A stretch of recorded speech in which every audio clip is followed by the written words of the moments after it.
Bonsoir Salia. Bonsoir. Vladimir Poutine reste à la tête de la Russie. Il a été élu pour la 4e fois. Oui, réélu. Alors 18 ans au pouvoir, Vladimir Poutine est réélu avec plus de 76% des voix, soit plus de 56 millions d'électeurs et une participation plus forte que lors de la dernière présidentielle en 2012. Спасибо, дорогие друзья. Спасибо, что в этот морозный московский вечер вы собрались здесь, в центре столицы. Спасибо вам большое за результат. Une élection validée malgré des soupçons de fraude. Une ONG spécialisée dans la surveillance des élections a fait état de plus de 2700 irrégularités.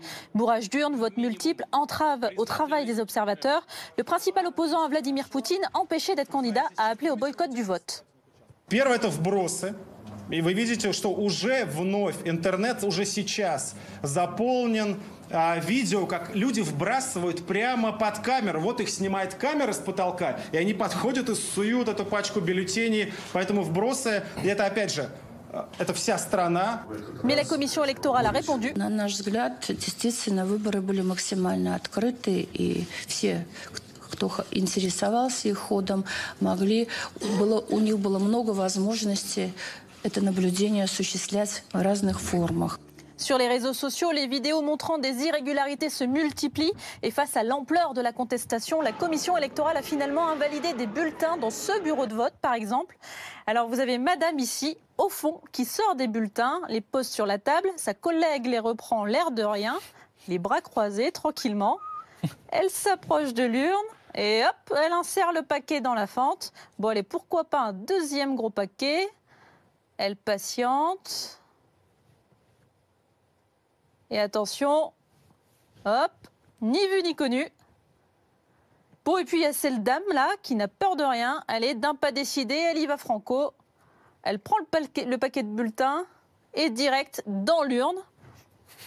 Voilà, tout ça en détente devant 1, 2, 3, 4, 5 personnes.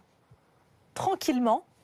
Alors cette vidéo-là, elle a été reconnue recevable par la commission électorale centrale de Russie parce que dans chaque bureau de vote, il y avait un système de surveillance, un dispositif de surveillance par caméra.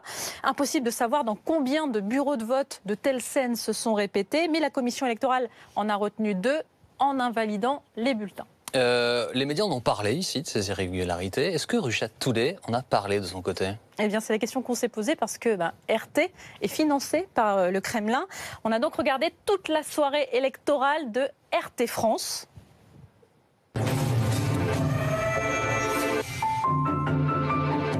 Édition spéciale de 19h à 1h du matin. Reporters sur place dans les QG à Moscou, invités en plateau, en duplex et par téléphone.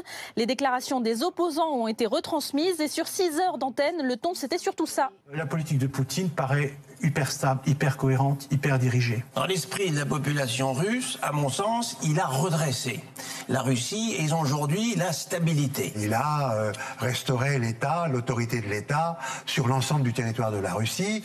On sent bien que même dans la jeunesse russe, il y a un certain sentiment de fierté retrouvée, disons. Et sur les soupçons de fraude, aucune image de bourrage d'urne diffusée, même celle validée par la commission électorale. Sur Russia Today, on minimise. Enfin, c'est un débat qui ne doit pas avoir lieu. Il est évident que sur un aussi grand pays, il peut y avoir quelques fraudes qui apparaissent. Enfin, on ne peut pas dire que les résultats sont illégitimes.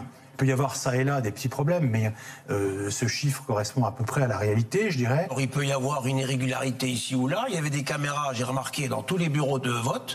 Et je ne pense pas d'ailleurs que ça amuse beaucoup le président de la Russie actuel, qui a eu peut-être une irrégularité ici ou là. Ça, c'est un petit débat. Le score correspond au résultat que le pays a donné à Vladimir Poutine.